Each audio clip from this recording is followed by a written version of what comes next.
If you think Copilot only shows what you've already got permission to see, think again.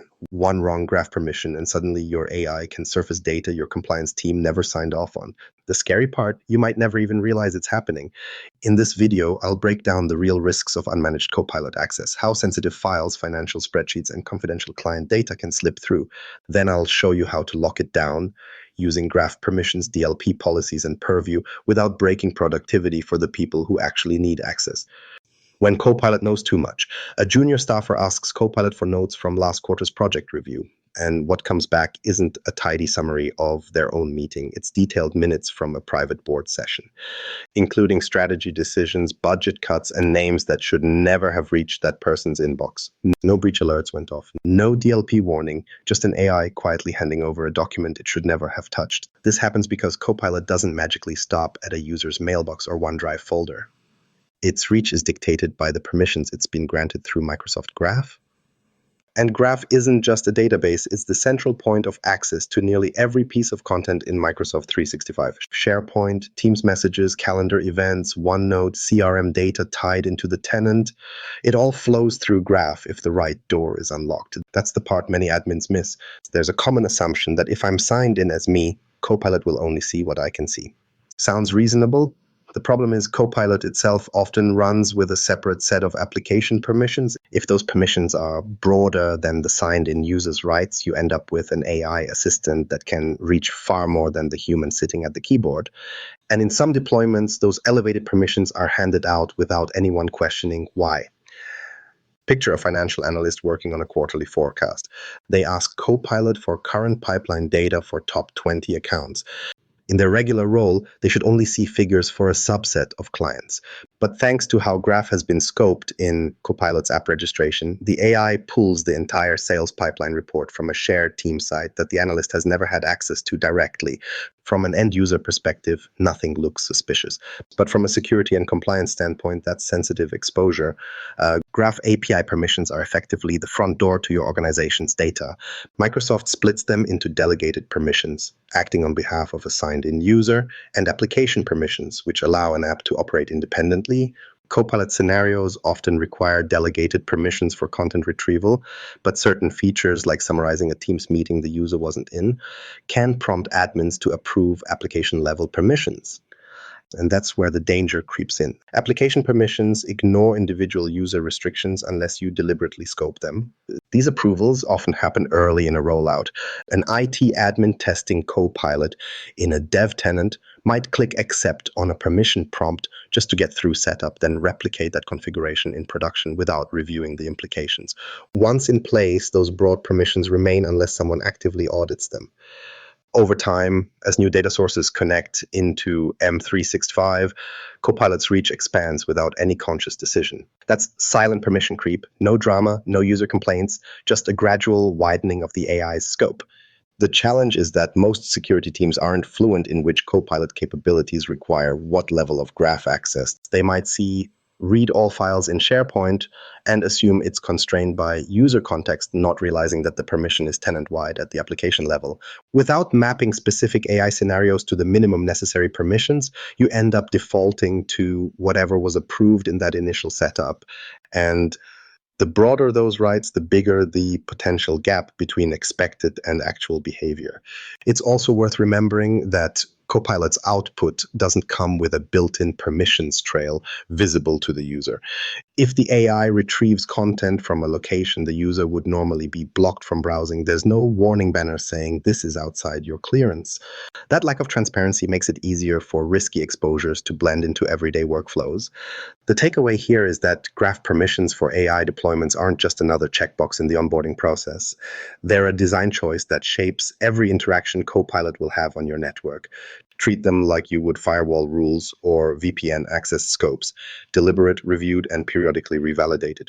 Default settings might get you running quickly, but they also assume you're comfortable with the AI casting a much wider net than the human behind it. Now that we've seen how easily the scope can drift, the next question is how to find those gaps before they turn into a full-blown incident. Finding leaks before they spill. If Copilot was already surfacing data it shouldn't, would you even notice?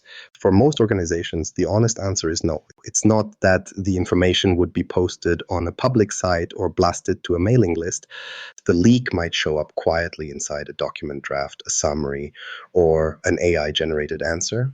And unless someone spots something unusual, it slips by without raising alarms. The visibility problem starts with how most monitoring systems are built.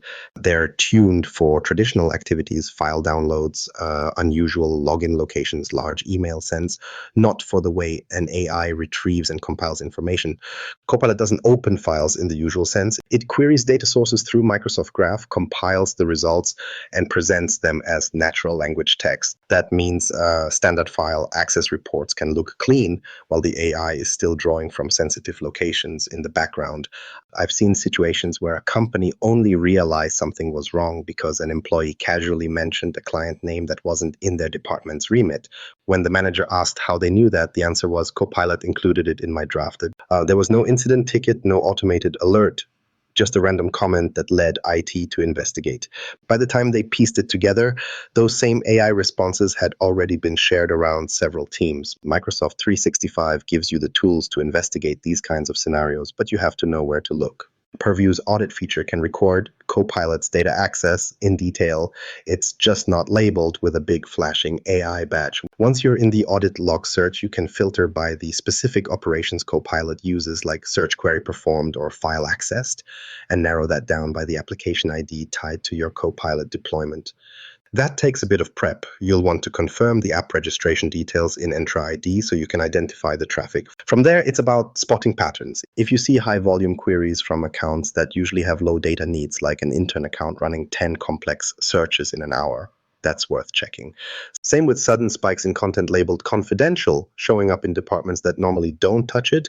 Purview can flag label activity, so if a Copilot query pulls in a labeled document, you'll see it in the logs, even if the AI didn't output the full text. Role-based access reviews are another way to connect the dots. By mapping which people actually use Copilot and cross-referencing with the kinds of data they interact with, you can see potential mismatches early. Maybe finance is using Copilot heavily for reports, which makes sense, but why are there multiple marketing accounts hitting payroll spreadsheets through AI queries? Those reviews give you a broader picture beyond single events in the audit trail. The catch is that generic monitoring dashboards won't help much here. They aggregate every M365 activity into broad categories, which can cause AI-specific behavior to blend in with normal operations. Without creating custom filters or reports focused on your Copilot app ID and usage patterns, you're basically sifting for specific grains of sand in a whole beach's worth of data. You need targeted visibility, not just more visibility. It's not about building a surveillance culture. It's about knowing with certainty what your AI is actually pulling in. A proper logging approach answers three critical questions. What did Copilot retrieve? Who triggered it? And did that action align with your existing security and compliance policies? Those answers let you address issues with precision, whether that means adjusting a permission, refining a DLP rule, or tightening role assignments. Without that clarity, you're left guessing, and guessing is not a security strategy. So rather than waiting for another casual comment moment to tip you off, it's worth investing the time to structure your monitoring so Copilot's footprint is visible and traceable. This way, any sign of data overexposure becomes a managed event, not a surprise. Knowing where the leaks are is only the first step. The real goal is making sure they can't happen again, and that's where the right guardrails come in. Guardrails that actually work. DLP isn't just for catching emails with credit card numbers in them. In the context of Copilot, it can be the tripwire that stops sensitive data from slipping into an AI-generated answer that gets pasted into a Teams chat or exported into a document, leaving your tenant. It's still the same underlying tool in Microsoft 365, but the way you configure it for AI scenarios needs a different mindset. The gap is that most organizations' DLP policies are still written with old school triggers in mind: email attachments, file downloads to USB drives, copying data into non-approved apps. Copilot doesn't trigger those rules by default because it's not sending files. It's generating content on the fly. If you ask Copilot for the full list of customers marked restricted and it retrieves that from a labeled document, the output can travel without ever tripping a traditional DLP condition. That's why AI prompts and responses need to be explicitly brought into your DLP scope. One practical example, say your policy forbids exporting certain contract documents outside your secure environment. A user could ask Copilot to extract key clauses and drop them into a PowerPoint. If your DLP rules don't monitor AI-generated content, that sensitive material now exists in an unprotected file. By extending DLP inspection to cover Copilot output, you can block that PowerPoint from being saved to an unmanaged location or shared with an external guest in Teams. Setting this up in Microsoft 365 isn't complicated, but it does require a deliberate process. First, in the Microsoft Purview compliance portal, go to the data loss prevention section and create a new policy. When you choose the locations to apply it to, include Exchange, SharePoint, OneDrive, and importantly, Teams, because Copilot can surface data into any of those. Then, define the conditions. You can target built-in sensitive information types like financial account number or custom ones that detect your internal project codes. If you use sensitivity labels consistently, you can also set the condition to trigger when labeled content appears in the final output of a file being saved or shared. Finally, configure the actions, block the sharing, show a policy tip to the user, or require justification to proceed. Sensitivity labels themselves are a key part of making this work. In the AI context, the label is metadata that Copilot can read, just like any other M365 service. If a highly confidential document has a label that restricts access and usage, Copilot will respect those restrictions when generating answers, provided that label's protection settings are enforced consistently across the apps involved. If the AI tries to use content with a label outside its permitted scope, the DLP policy linked to that label can either prevent the action or flag it for review. Without that tie-in, the label is just decoration from a compliance standpoint. One of the most common misconfigurations I run into is leaving DLP policies totally unaware of AI scenarios. The rules exist, but there's no link to Copilot output because admins haven't considered it a separate channel. That creates a blind spot where sensitive terms in a generated answer aren't inspected, even though the same text in an email would have been blocked. But to fix that, you have to think of AI-assisted workflows as one of your DLP locations and monitor them along with everything else.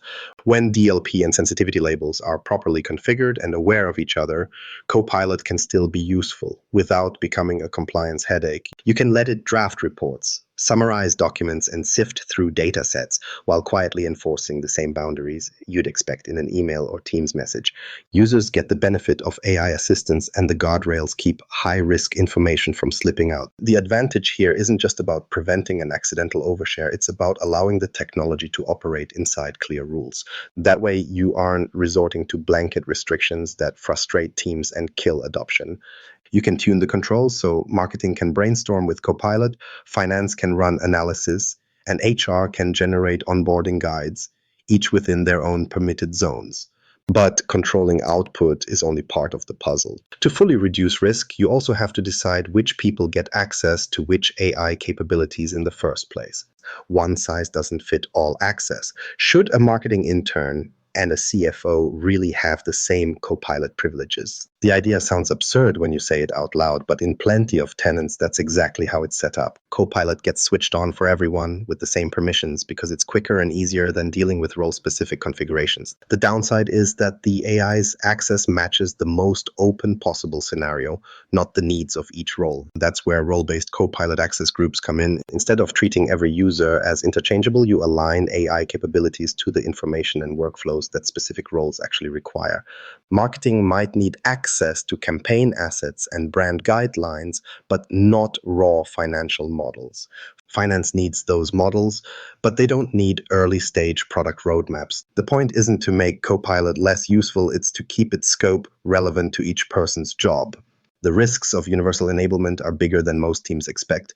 Copilot works by drawing on the data your Microsoft 365 environment already holds.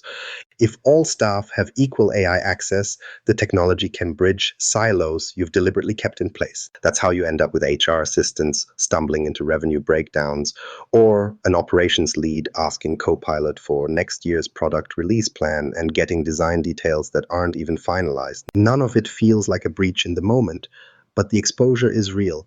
Getting the access model right starts with mapping job functions to data needs, not just the applications people use, but the depth and sensitivity of the data they touch day to day. You might find that 70% of your sales team's requests to Copilot involve customer account histories, while less than 5% hit high sensitivity contract files. That suggests you can safely keep most of their AI use within certain SharePoint libraries while locking down the rest. Do that exercise across each department and patterns emerge. Once you know what each group should have, Microsoft Entra ID, what many still call Azure AD, becomes your enforcement tool. You create security groups that correspond to your role definitions, then assign Copilot permissions at the group level. That could mean enabling certain Graph API scopes only for members of the Finance Copilot group, while the Marketing Copilot group has a different set. Access to sensitive sites, Teams channels, or specific OneDrive folders can follow the same model. The strength of this approach is when it's layered with the controls we've already covered. Graph permissions define the outer boundaries of what Copilot can technically reach. DLP policies monitor the AI's output for sensitive content. Role-based groups sit in between, making sure the graph permissions aren't overly broad for lower sensitivity roles, and that DLP doesn't end up catching things you could have prevented in the first place by restricting input sources. But like any system, it can be taken too far. It's tempting to create a microgroup for every scenario. Finance analyst Copilot with reporting permissions, or marketing intern no Teams access, and end up with dozens of variations. That level of granularity might look precise on paper, but in a live environment, it's a maintenance headache. Users change roles, projects shift, contractors come and go. If the group model is too brittle, your IT staff will spend more time fixing access issues than actually improving security. The real aim is balance. A handful of clear, well-defined role groups will cover most use cases without creating administrative gridlock. The CFO's group needs wide analytical powers but tight controls on output sharing. The intern group gets limited data scope, but enough capability to contribute to actual work. Department leads get the middle ground, and IT retains the ability to adjust when special projects require exceptions. You're not trying to lock everything down to the point of frustration. You're keeping each AI experience relevant, secure, and aligned with policy. When you get it right, the benefits show up quickly. Users stop being surprised by the data Copilot serves them because it's always something within their sphere of responsibility. Compliance teams have fewer incidents to investigate because overexposures aren't happening by accident. And IT can finally move ahead with new Copilot features without worrying that a global rollout will quietly erode all the data boundaries they've worked to build. With access and guardrails working together, you've significantly reduced your risk profile. But even a well-designed model only matters if you can prove that it's working, both to yourself and to anyone who comes knocking with an audit request. Proving compliance without slowing down. Compliance isn't just security theater, it's the evidence that keeps the auditors happy. Policies and guardrails are great, but if you can't show exactly what happened with AI-assisted data, you're left making claims instead of proving them. An audit-ready Copilot environment means that every interaction, from the user's query to the AI's data retrieval, can be explained and backed up with a verifiable trail. The tricky part is that many companies think they're covered because they pass internal reviews. Those reviews often check the existence of controls and a few sample scenarios, but they don't always demand the level of granularity external auditors expect. When an outside assessor asks for a log of all sensitive content Copilot accessed last quarter, along with who requested it and why, it's surprising how often gaps appear. Either the logs are incomplete or they omit AI-related events entirely because they were never tagged that way in the first place. This is where Microsoft Purview can make a big difference. Its compliance capabilities aren't just about applying labels and DLP policies. They also pull together the forensic evidence you need. In a Copilot context, Purview can record every relevant data access request, the identity behind it, and the source location. It can also correlate those events to data movement patterns, like sensitive files being referenced in drafts, summaries, or exports, without relying on the AI to self-report. Purview's compliance score is more than a vanity metric. It's a snapshot of how your environment measures up against Microsoft's recommended controls, including those that directly limit AI-related risks. Stronger graph permission hygiene, tighter DLP configurations, and well-maintained role-based groups all feed into that score. And because the score updates as you make changes, you can see in near real time how improvements in AI governance increase your compliance standing. Think about a regulatory exam where you have to justify why certain customer data appeared in a Copilot generated report. Without structured logging, that conversation turns into guesswork. With Purview properly configured, you can show the access request in an audit log, point to the role and permissions that authorized it, and demonstrate that the output stayed within approved channels. That's a much easier discussion than scrambling to explain an undocumented event. The key is to make compliance reporting part of your normal IT governance cycle, not just a special project before an audit. Automated reporting goes a long way here. Purview can generate recurring reports on information protection policy matches, DLP incidents, and sensitivity label usage when those reports are scheduled to drop into your governance team's workspace each month. You build a baseline of AI activity that's easy to review. Any anomaly stands out against the historical pattern. The time-saving features add up. For instance, Purview ships with pre-built reports that highlight all incidents involving labeled content grouped by location or activity type. If a Copilot session pulled a confidential document into an output and your DLP acted on it, that incident already appears in a report without you building a custom query from scratch. You can then drill into that record for more details, but the heavy lifting of collection and categorization is already done. Another efficiency is the integration between Purview Auditing and Microsoft 365's role-based access data. Because Purview understands Entra ID groups, it can slice access logs by role type. That means you can quickly answer focused questions like, show me all instances where marketing roles accessed finance labeled data through Copilot in the past 90 days. That ability to filter down by both role and data classification is exactly what external reviewers are looking for. When you think about it, compliance at this level isn't a burden. It's a guardrail that confirms your governance design is working in practice. It also removes the stress from audits because you're not scrambling for evidence. You already have it neatly organized and time-stamped. With the right setup, proving Copilot compliance becomes as routine as applying security updates to your servers. It's not glamorous, but it means you can keep innovating with AI without constantly worrying about your next audit window. And that leads straight into the bigger picture of why a governed AI approach isn't just safer, it's smarter business. Securing Copilot isn't about slowing things down or locking people out.